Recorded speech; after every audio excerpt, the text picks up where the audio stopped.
Good morning, class. Ngayon ay araw ng art.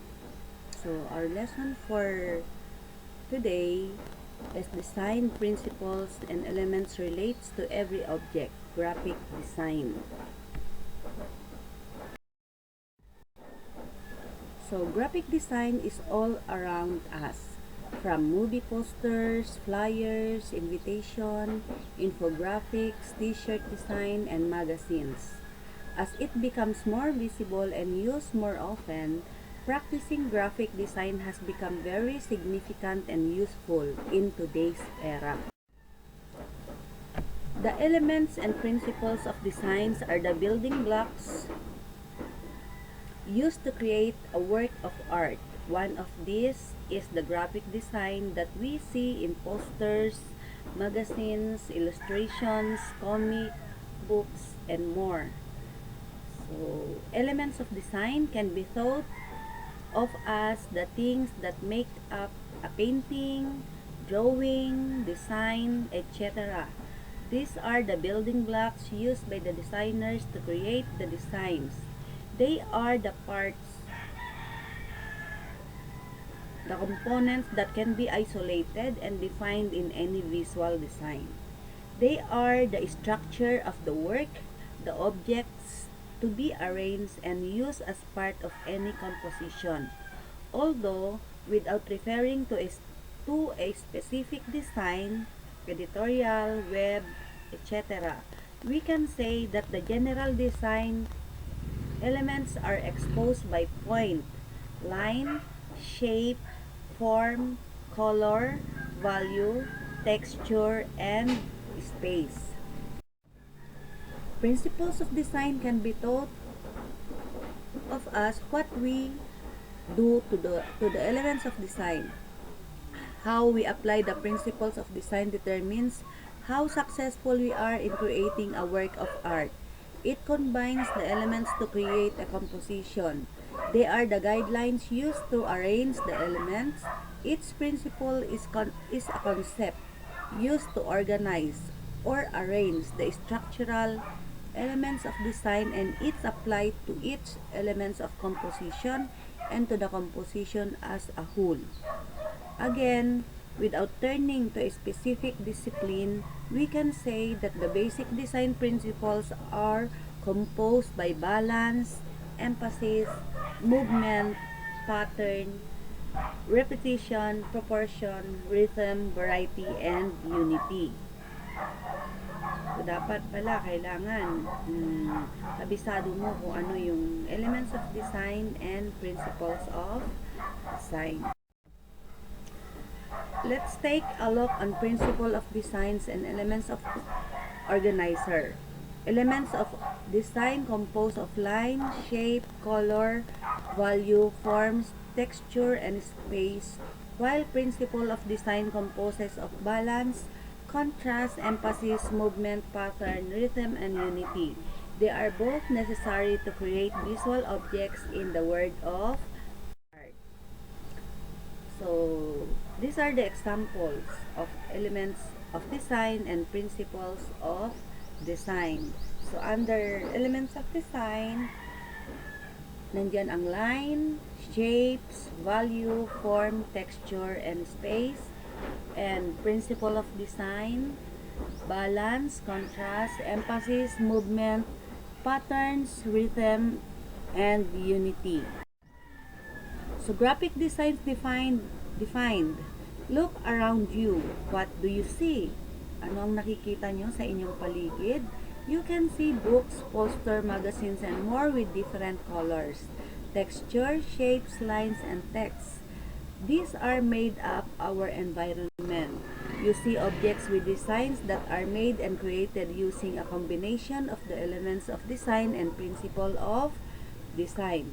So, graphic design is the art of communicating ideas or information through the use of visual and textual content such as images and or words.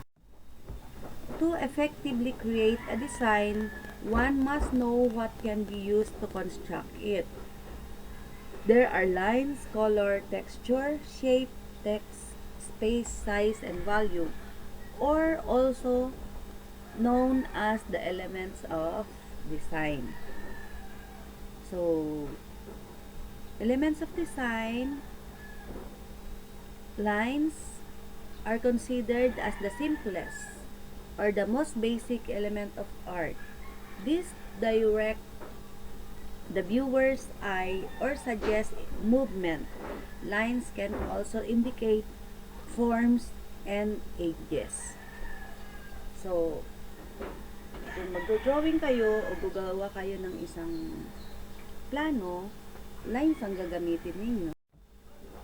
Here are different types of lines. Vertical lines, horizontal lines, and diagonal lines. Ayan, nandyan po sa picture. So, vertical lines signify ambition, strength, and height. Horizontal lines suggest rest in peace. Diagonal lines tend to insinuate movement, conflict, or stress. In graphic design, color can be used to emphasize a word of praise and used to connect point and ideas and to create patterns and forms. Texture refers to the feel of surface. Kung ito ba ay magaspang o smooth. It can be actual or implied. A texture is implied if the texture is being applied graphically in the object. Also, it can be touched or felt in actual. Shape serves as container of information to improve the look of the design. It has three basic types: geometric, circles, squares, and triangles; natural, leaves, trees, people, etc.; abstract, icons, graphic representations. Text refers to the font or font style used in design. It conveys essential information to the viewers. For effective use of text, for the graphic design, one must know the difference between serif font and sans serif font. So this is the example of serif font and the sans serif font.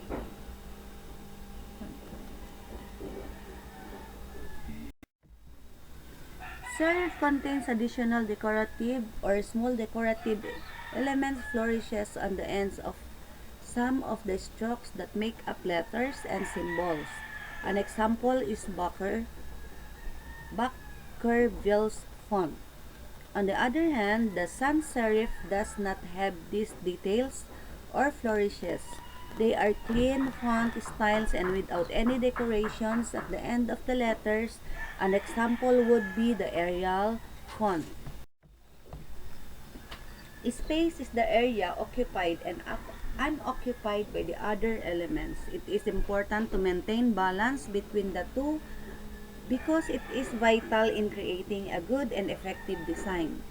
Size in graphic design suggests emphasis of information. It is used to attract attention and to create contrast among the elements. In the image below, the bigger circle becomes the focus of attention in contrast to the smaller circle.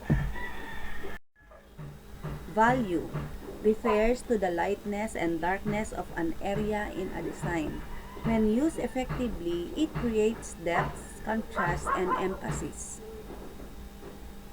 So, principles of designs, nandyan ang balance, refers to how elements are put together in the designs. Creating a good balance between elements will create an effective overall impact to the viewers. Two types of balance. Ayan, symmetrical balance and asymmetrical balance. Symmetrical balance, one side of the image is the same on the other side. Asymmetrical balance, both sides are not the same but they have harmony. Movement refers to the repetition of elements to direct the movement of the eye through the design. The way elements are organized leads the eyes to the subject. Contrast refers to distinctiveness of elements. This can be done by using opposite characteristics. of features like dark colors and light colors. It can also suggest by putting together a huge object and a small object. Emphasis refers to the use of colors, size, contrast to provide spatial attention and importance to the subject of design.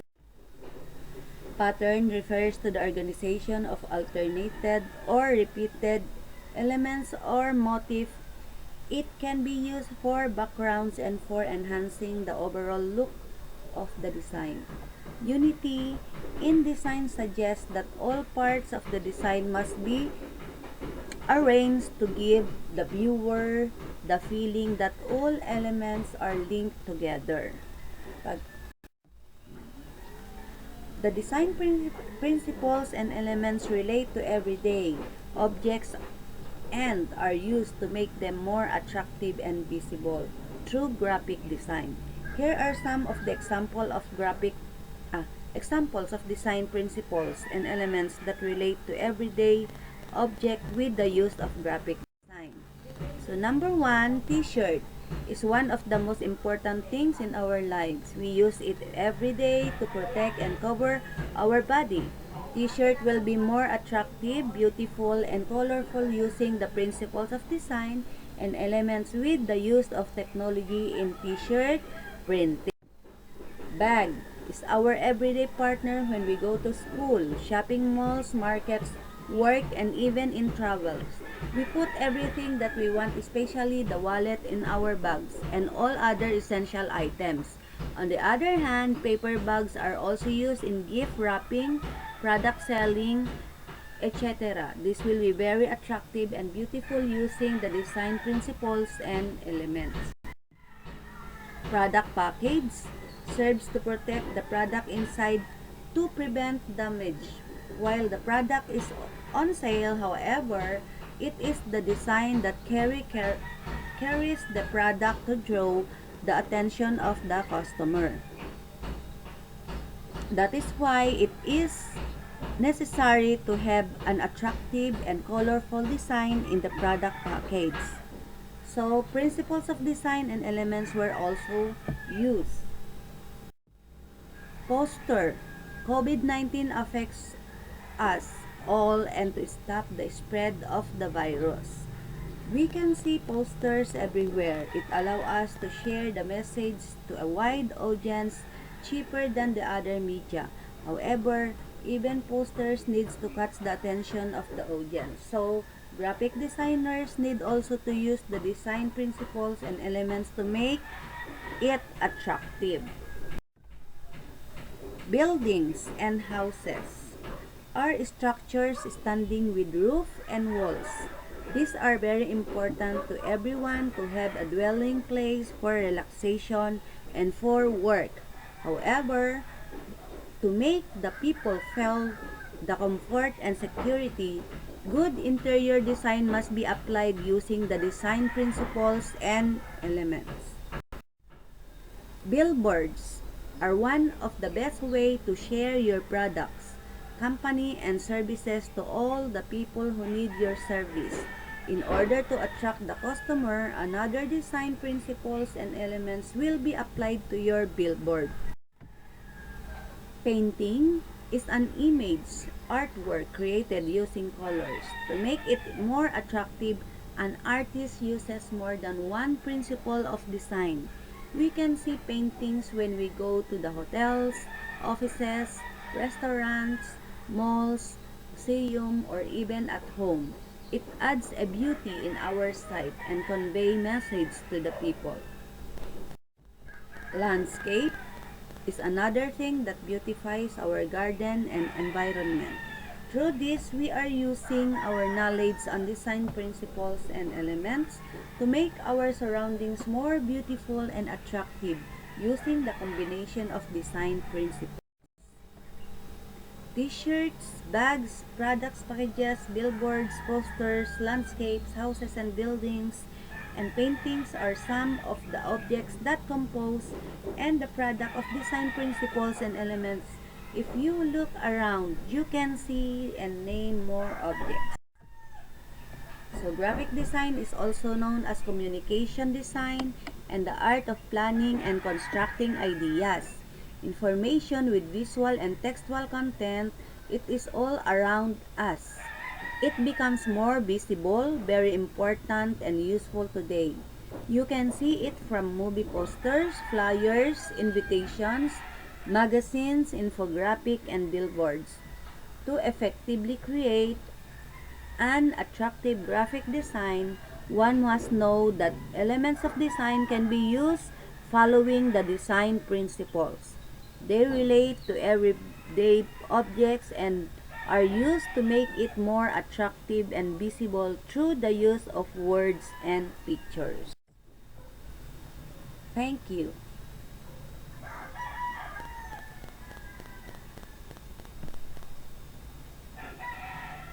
Please like, comment, and subscribe Teacher Arlene 21 Vlogs.